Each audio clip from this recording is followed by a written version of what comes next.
Hello friends, learn see and know में आपका स्वागत है। जो लोग इस चैनल पर नए हैं प्लीज़ इस चैनल को सब्सक्राइब करें और जो लोग इस वीडियो को देख रहे हैं अधिक से अधिक वीडियो को शेयर करें और लाइक करें और बेल आइकन को दबाना ना भूलें। पिछले वीडियो में फ्रेंड्स मैंने आप लोगों को प्रेजेंट इंडेफिनिट के अफर्मेटिव सेंटेंसेस पढ़ाए थे और आज मैं आपके लिए इस वीडियो में प्रेजेंट इंडेफिनिट के नेगेटिव सेंटेंस लेकर आया हूं। क्योंकि मैंने पिछले वीडियो में आपको बताया था मैं कि ट्रांसलेशन से संबंधित एक जानकारी, बेसिक से बेसिक जानकारी आपको स्टेप बाय स्टेप दूंगा। तो उसी ट्रांसलेशन की श्रृंखला में आज मैं आपके लिए प्रेजेंट इंडेफिनिट के नेगेटिव सेंटेंस को लेकर आया हूँ। क्योंकि पिछले वीडियो में मैंने बताया था कि प्रेजेंट इंडेफिनिट की पहचान वगैरह मैंने आपको पहले ही बता दी थी, लेकिन एक बार फिर से शॉर्टली मैं आपको बता देता हूँ कि प्रेजेंट इंडेफिनिट में जैसा कि आपको पहले ही बताया था कि ता है, ती है, ते है आदि शब्द आते हैं। और चूंकि यहाँ पे मैं आज आपको नेगेटिव सेंटेंस बताने जा रहा हूँ तो इसमें सिर्फ क्या जुड़ जाएगा, नहीं शब्द और जुड़ जाएगा। जैसे वह नहीं जाता है, नहीं खाता है। तो क्योंकि मैंने पिछले वीडियो में उसमें भी आपको एक फॉर्मूला बताया था कि मैं मैथमेटिकल तरीके से आपको बताऊंगा, तो इस वीडियो में भी सब्जेक्ट सबसे पहले लिखते हैं, फिर डू नॉट या फिर डज नॉट। अभी मैं आपको बताऊंगी कि डू नॉट और डज नॉट का यूज़ कहाँ पे करते हैं, फिर वर्ब की फर्स्ट फॉर्म, फिर ऑब्जेक्ट। ये हमारा हो जाता है नेगेटिव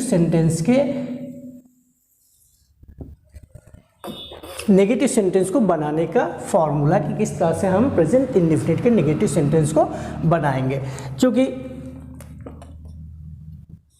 ही, सी, इट किसी का नाम हो या फिर सिंगुलर नंबर या एक वचन हो तो वहाँ पे हम लोग डज नॉट का यूज़ करेंगे।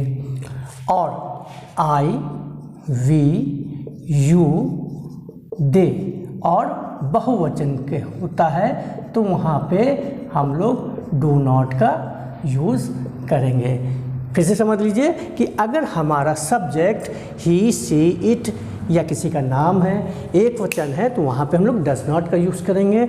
और अगर हमारा सब्जेक्ट आई, वी, यू, दे है और बहुवचन है तो वहाँ पे हम लोग डू नॉट का यूज़ करते हैं। तो अब आगे हम लोग बढ़ते हैं सेंटेंस की ओर कि किस तरह से हम सेंटेंस को बनाएंगे। जैसे पहले हम छोटे से छोटा सेंटेंस लिखते हैं, बिल्कुल आसान सेंटेंस लिखते हैं। जैसे पहला सेंटेंस ले लेते हैं, वह अपना पाठ याद नहीं करता है, नहीं करता है। देखिए पहचान वही है कि लास्ट में ता है आया, लेकिन क्या बढ़ गया, नहीं बढ़ गया। इससे हमने ये पहचान लिया ये प्रेजेंट इंडेफिनिट का नेगेटिव सेंटेंस है। तो इसको कैसे अनुवाद करेंगे, इंग्लिश में ट्रांसलेट कैसे करेंगे। सबसे पहले हम ढूंढते हैं सब्जेक्ट क्या है, वह। चूँकि काम कौन कर रहा है, वह कर रहा है, तो वह हमारा हो गया सब्जेक्ट। और चूँकि ये करता है तो इससे ये प्रकट हो रहा है कि ये लड़का है, तो लड़के के लिए हम लोग ही का यूज़ करेंगे। ही हो गया। फिर देखिए ही के बाद हमने बताया डू नॉट या डज नॉट। चूँकि ये लड़का ही है तो ही के साथ हम लोग डज नॉट का यूज़ करते हैं, तो क्या लिखेंगे, ही डज नॉट। ठीक। फिर आ गया वर्ब की फर्स्ट फॉर्म। तो वर्ब हमारा क्या है, याद करना। तो याद करने की क्या होती है, लर्न। फिर अपना पाठ, तो यहाँ पे लड़का ही है तो ही के लिए हम अपना क्या लिखेंगे, हिज। अभी मैं बताऊंगा कि अपना कहाँ पे यूज़ करते हैं, कि कहाँ पे हिज लिखेंगे, कहाँ पे। हम बहुत से स्टूडेंट्स बहुत मिस्टेक करते हैं कि लड़की होती है तो वहाँ पे हिज लिख दिया, जबकि वहाँ पे हर लिखना है। अगर वी होता है वहाँ पे भी हिज लिख दिया तो वहाँ पे हमें आवर लिखना है। तो अभी मैं बताऊँगा कहाँ पे हम अपने के लिए क्या यूज़ करेंगे, लर्न हिज। यहाँ पाठ का क्या हो गया, लेसन। तो एक बार फिर से देखिए, वह अपना पार्ट याद नहीं करता तो ही लिखा हमने, सब्जेक्ट लिखा। फिर according to formula do not या डज नॉट, तो डज नॉट लिखा। फिर लर्न हिज लेसन। एक और सेंटेंस ले लेते हैं, जैसे वे आज क्रिकेट नहीं खेलते हैं, खेलते हैं। तो देखिए यहाँ पे सब्जेक्ट क्या है, वे क्या है, प्लूरल है, और प्लूरल के साथ हम लोग क्या यूज़ करेंगे, डू नॉट का यूज़ करेंगे। तो सबसे पहले सब्जेक्ट क्या, दे, वे की इंग्लिश दे, फिर डू नॉट, क्योंकि यहाँ पे प्लूरल है, दे है, तो इसके साथ हम लोग डू नॉट का यूज़ करेंगे, दे, डू नॉट। फिर आगे हमारा वर्ब की फर्स्ट फॉर्म, वर्ब क्या है, खेलना, खेलने की क्या होती है, play, we do not play cricket, और लास्ट में क्या गया, आज की, टुडे। तो देखिए सीक्वेंस हम वही लेके आएंगे, सब्जेक्ट लिखा, फिर according to formula do not या डज नॉट लिखा, फिर पीछे चले गए, पीछे क्या लिखा है, खेलते, खेलने की इंग्लिश प्ले, फिर पीछे से एक एक वर्ड रिपीट करते पीछे उल्टा चलते आएंगे, क्रिकेट, और लास्ट में आज की, टुडे लिख दिया। बिल्कुल ईजी। और सेंटेंस ले लेते हैं, जैसे ले लेते हैं, हम रविवार को विद्यालय नहीं जाते हैं। देखिए हम रविवार को विद्यालय नहीं जाते, तो हम की इंग्लिश वी, अच्छा चूंकि वी भी एक प्लूरल है तो यहाँ पे हम डू नॉट का यूज़ करेंगे, वी डू नॉट। फिर पीछे चले गए, जाते, जाने की इंग्लिश गो, कहाँ, फिर कहाँ गए, विद्यालय, कहाँ, गो टू स्कूल, रविवार को on Sunday, we do not go on Sunday. एक सेंटेंस हम लोग नाम का ले लेते हैं, जैसे मोहन आज बांसुरी नहीं बजाता है। तो देखिए कोई भी इंस्ट्रूमेंट अगर हम लोग बजाते हैं तो वहाँ बजाने की इंग्लिश भी हम लोग क्या यूज़ करेंगे, प्ले का यूज़ करेंगे, बजाने की इंग्लिश प्ले हो जाएगी। तो देखिए मोहन नाम है, हमेशा कैपिटल सी लिखेंगे, मोहन, फिर मोहन नाम है, नाम के साथ डज नॉट का यूज़ करेंगे, मोहन डज नॉट। फिर बजाने की अभी मैंने बताई प्ले, और बांसुरी की फ्लूट, FLUT फ्लूट, और आज की टुडे।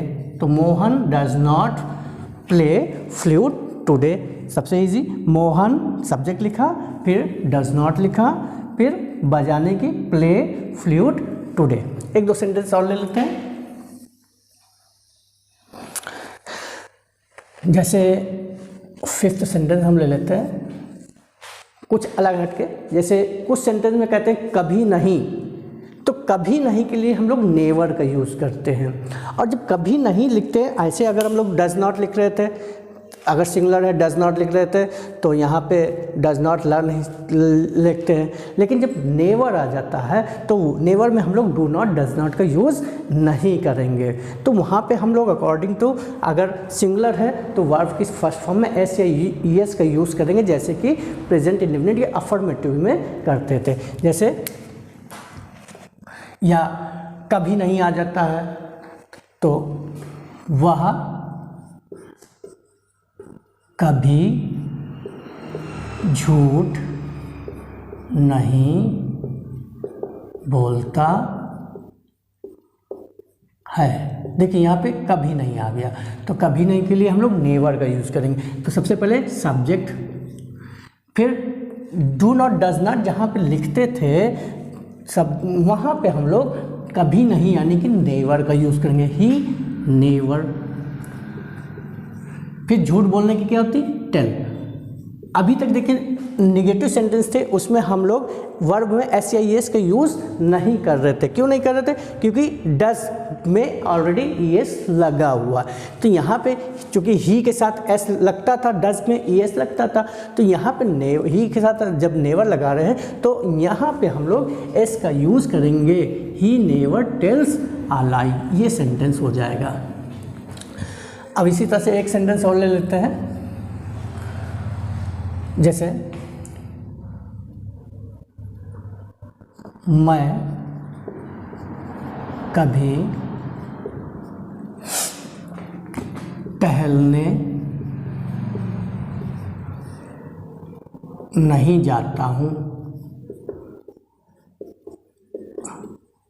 अब देखिए, मैं कभी टहलने नहीं जाता हूँ, चूँकि मैं के साथ डू नॉट का यूज़ करते हैं, उसमें एस एस नहीं लगता है, तो इसमें भी नेवर के साथ एस एस वर्ब में एस एस नहीं लगाएंगे। तो मैं की इंग्लिश आई के बाद कभी नहीं की नेवर, टहलने जाना पहले जाता, जाने की गो, आई नेवर गो, टहलने की ऑन वॉक। तो इसमें देखिए एस एस नहीं लगा, जिसमें है ही सी इट है तो उसमें एस एस लगेगा, जिसमें आई वी दो है उसमें एस एस का यूज़ नहीं करेंगे।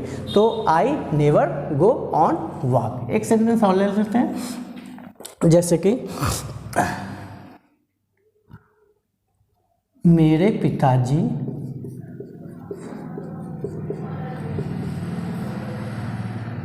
बैंक में पैसा नहीं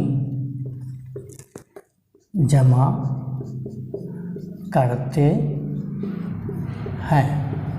देखिए, मेरे पिताजी बैंक में पैसा नहीं जमा करते, चाहे जितना भी बड़ा सेंटेंस हो, अकॉर्डिंग टू रूल हम चलेंगे तो कोई दिक्कत नहीं होती है। तो इसमें सब्जेक्ट क्या है, मेरे पिताजी। मेरे पिताजी की इंग्लिश माई फादर। फिर पिताजी सिंगुलर है तो डज नॉट का यूज़ करेंगे, does not.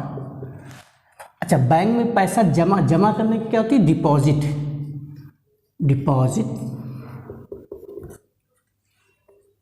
Money in bank. तो my father does not deposit money in bank. तो देखिए, एक बार फिर से मैं आपको रिवाइज करा देता हूँ कि ये प्रेजेंट इंडेफिनिट के नेगेटिव सेंटेंस की पहचान वही सेम होती है कि लास्ट में था है ती होता है, बस शब्द नहीं और जुड़ा होता है। इसमें क्या करते हैं, सब्जेक्ट के साथ शब्द फार्मूला क्या होता है, सब्जेक्ट डू नॉट और डज नॉट प्लस वर्ब की फर्स्ट फॉर्म और ऑब्जेक्ट लिखते हैं, और ही सी इट और एक वचन के साथ डज नॉट का यूज़ करते हैं, आई वी दे और बहुवचन के साथ डू नॉट का यूज़ करते हैं। तो फ्रेंड्स, उम्मीद है कि मेरे बताए हुए सेंटेंस आपको समझ में आए होंगे, और अगर नहीं आता है तो आप कमेंट बॉक्स में लिख सकते हैं, और अधिक से अधिक वीडियो को शेयर करें, लाइक करें। Thank you.